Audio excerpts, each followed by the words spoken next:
April 17th, 1945, a frozen rail yard outside Munich. The padlock gleamed dully in the morning light, wrapped around the handles of a cattle car that hadn't moved in 5 days. Inside, 23 women waited in the cold. One of them had been chained to a metal support bar since the moment the doors closed. Her wrists were bleeding. Her legs trembled from days of crouching.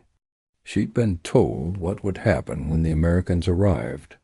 She'd been warned about torture, about violence, about the monsters in Allied uniforms. But when Sergeant Emmett Crenshaw pulled open that rusted door and saw her shackled like an animal, he didn't raise his weapon. He lowered it, and the question he asked next shattered everything she'd been taught to believe about her enemy.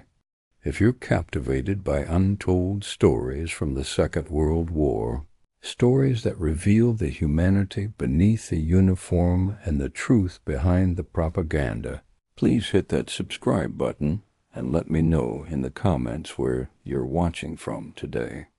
These forgotten moments deserve to be remembered, and your support helps keep these histories alive for generations who need to hear them. The smell hit them first. Sergeant Crenshaw's patrol had been walking since before dawn, boots crunching on frost-covered gravel, following the abandoned rail lines that spider-webbed across Bavaria like the veins of a dying body. The Third Reich was bleeding out across southern Germany, and Patton's Third Army was sweeping up what remained. Standard procedure: check every building, every freight car, every cellar. Look for weapons caches, intelligence documents, stragglers who hadn't gotten the word that their war was over. This rail yard was supposed to be empty. Just another wound in the landscape, another scar left behind by retreating Wehrmacht units. But when Private Estrada found the 7th car, something was wrong. The chain wrapped around the exterior handles was new. The padlock wasn't rusted. Someone had sealed this car deliberately, recently, and then walked away. Crenshaw studied that lock for a long moment.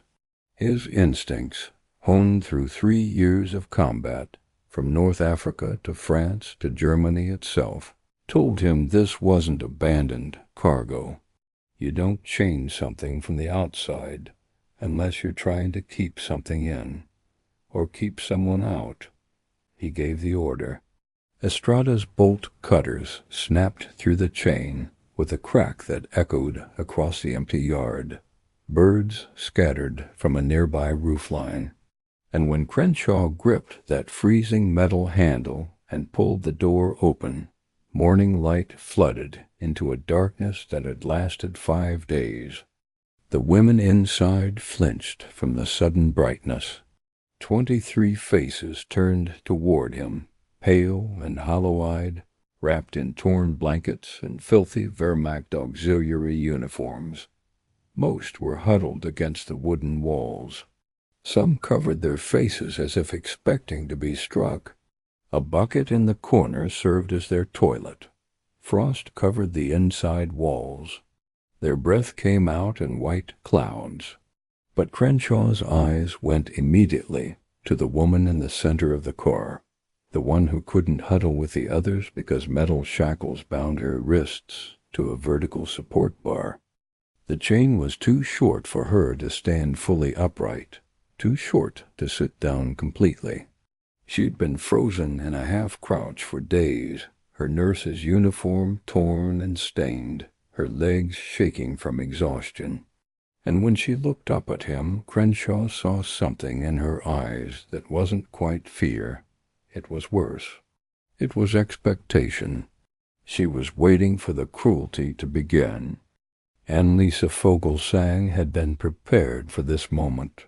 The propaganda had been relentless.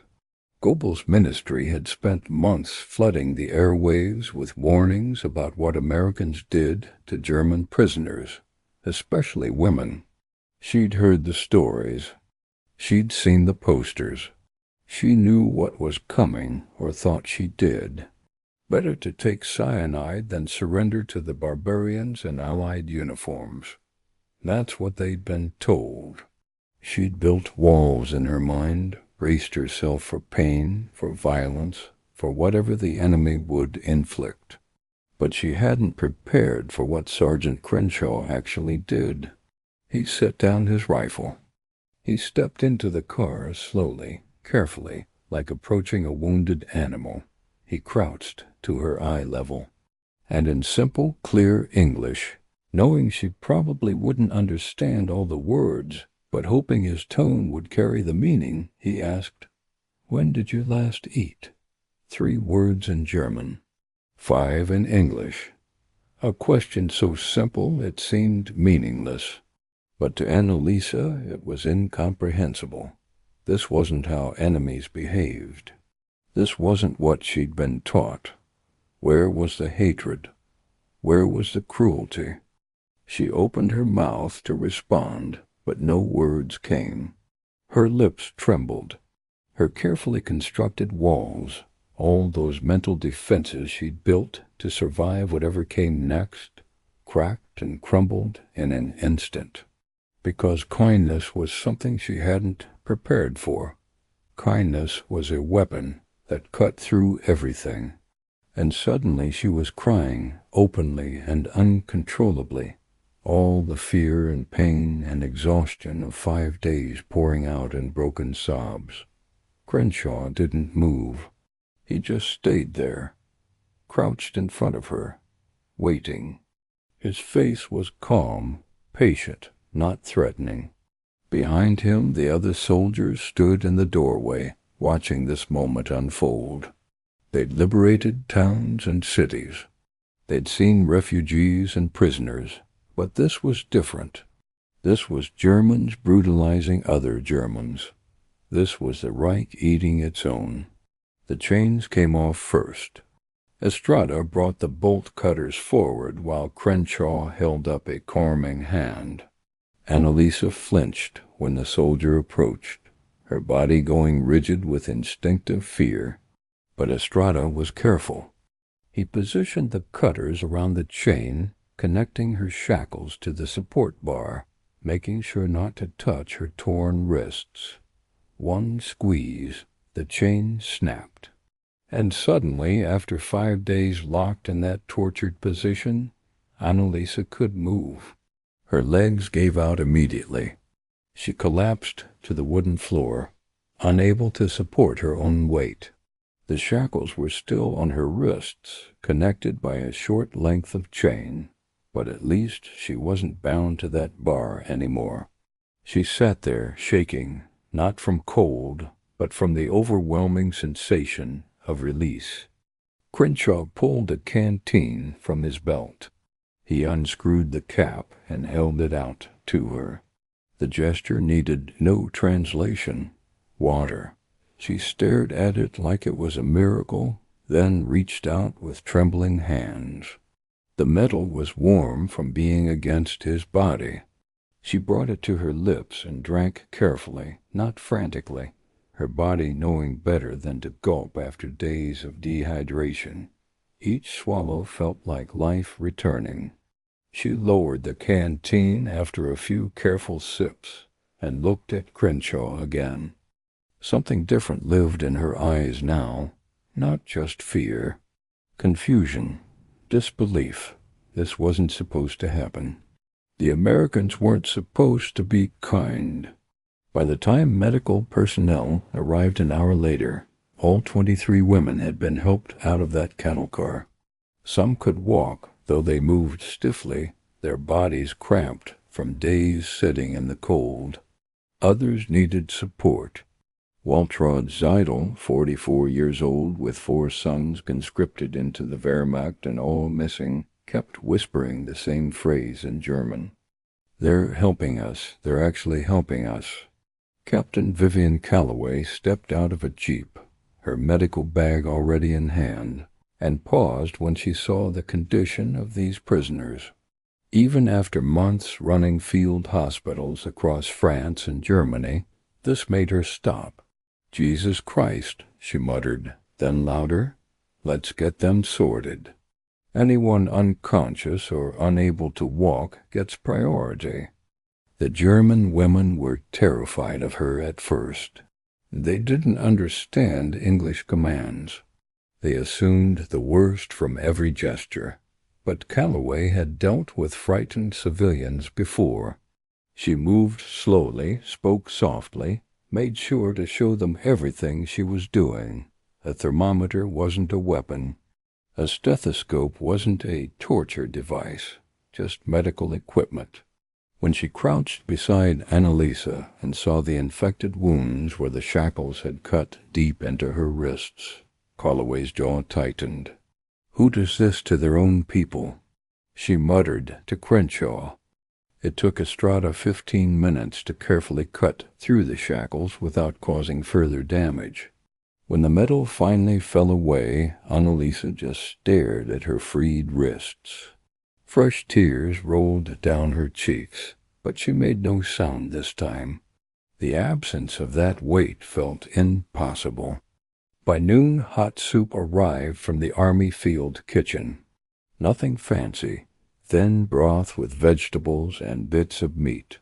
But to women who hadn't eaten in 4 days, it was everything. Crenshaw personally brought a cup to Annalisa, who sat apart from the others still looking dazed. When he held out the soup, she didn't take it immediately. She stared at it, then at him. Where was the trick? What did he want in return? "It's okay," Crenshaw said gently. "Just soup. You need to eat." Finally she took the cup with both hands. It was warm, the first warm thing she'd held in 5 days. She lifted it to her lips and sipped. The taste overwhelmed her. She drank slowly at first, then faster, then forced herself to slow down again as her empty stomach rebelled. Around her, the other women were having similar experiences. Some cried as they ate. Others laughed short, desperate bursts that came from relief and disbelief. Waltraud kept repeating her phrase. "They're feeding us. They're actually feeding us." Everything they'd been told was a lie. The Americans weren't animals. They were men who gave water to the thirsty and food to the hungry. And that truth was harder to accept than any cruelty. Would have been because it meant questioning everything else they'd believed. If the propaganda about American brutality was false, what else had been lies? The question hung unspoken in the cold April air as these women ate their first real meal in days and began to understand that their enemy was more human than their own government had ever been. The temporary camp was set up in what used to be Wehrmacht barracks, 3 miles from the rail yard, abandoned during the retreat, now converted into a holding facility for prisoners of war and displaced persons. When the trucks arrived to transport the women, they climbed aboard slowly, still weak. Annalisa was last. Crenshaw offered his hand to help her up. She hesitated just a moment, then took it. His hand was warm, calloused, strong. "Thank you," she said quietly in German. "Doc," Crenshaw nodded. "You're welcome." The barracks was basic but functional.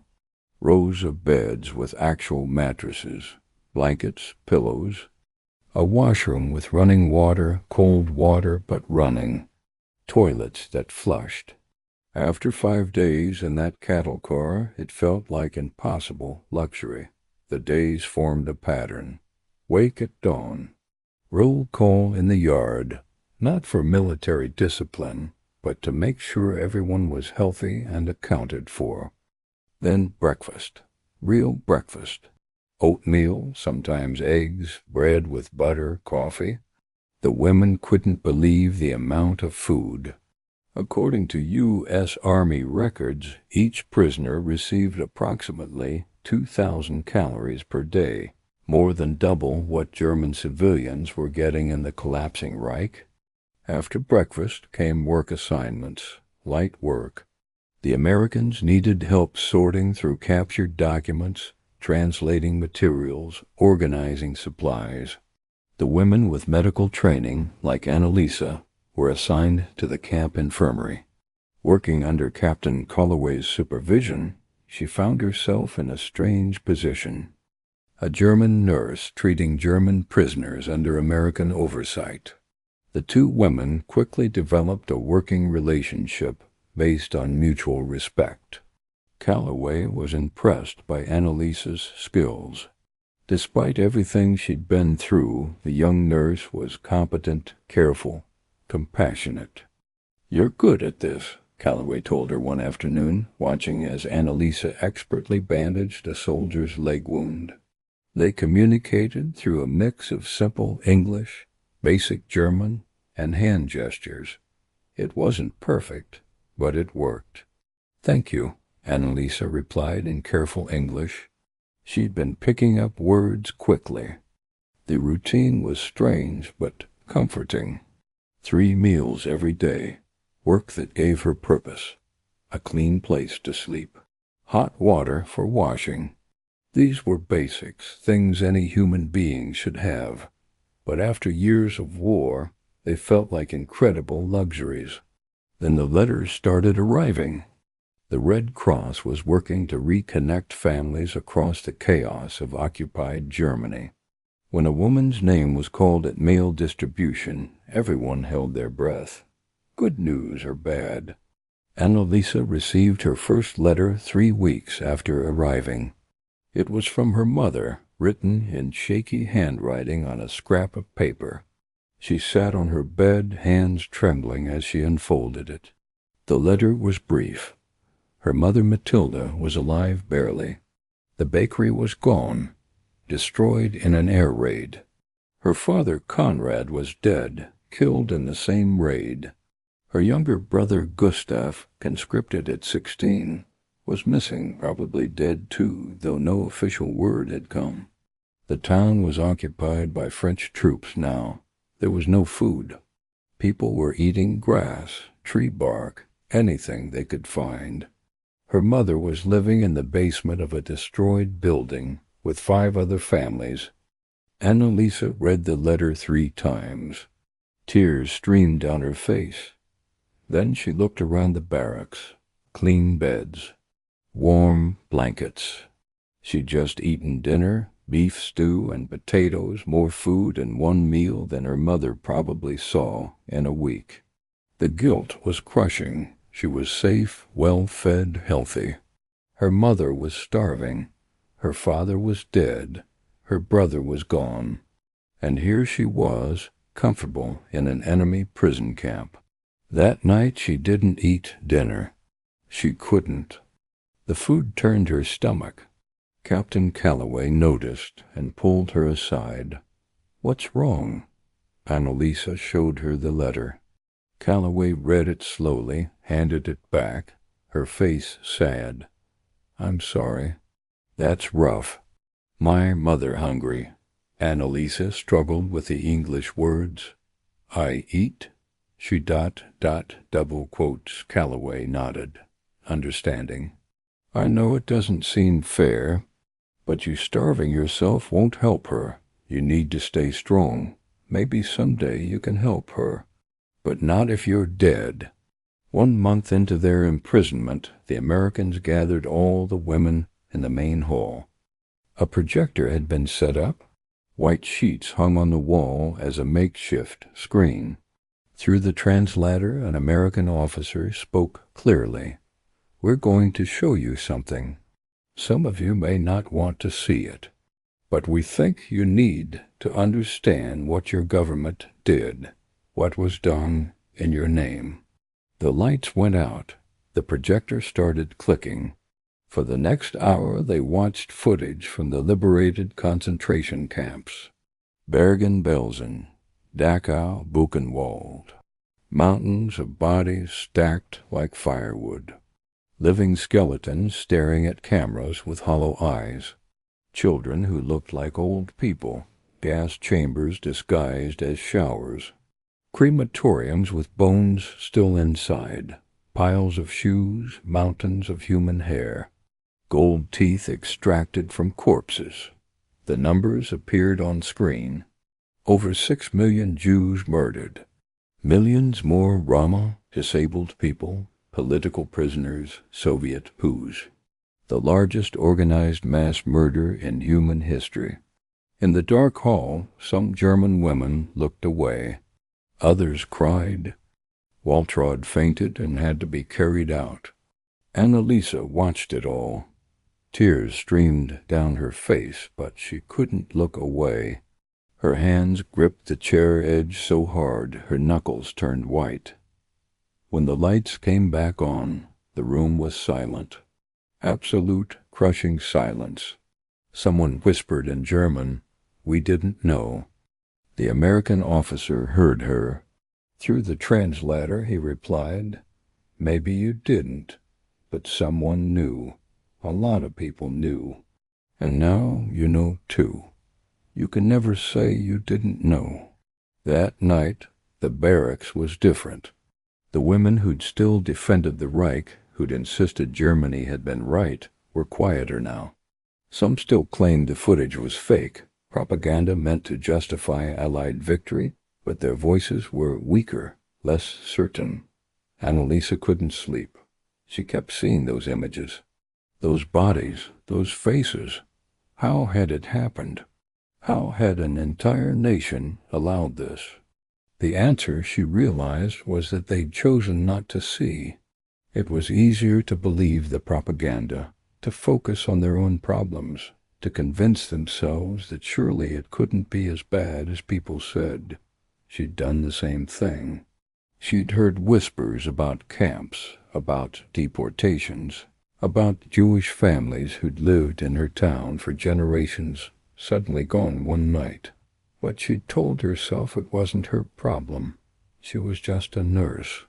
She just helped people. She wasn't responsible. But silence was complicity. Not acting was a choice. She understood that now. The next day, Sergeant Crenshaw found her outside the infirmary, staring at nothing. "You saw the film," he said. She nodded. He sat nearby. "How do you forgive after seeing that?" she asked. "I don't forgive it," he replied. "But you aren't responsible. What matters is never staying silent again." She understood then why he'd asked his first question in the cattle car. "When did you last eat?" It wasn't control. It was compassion. He'd seen a suffering person and helped. That was the difference. Her government had stopped seeing enemies as human. The Americans had not. 6 months later, the war ended.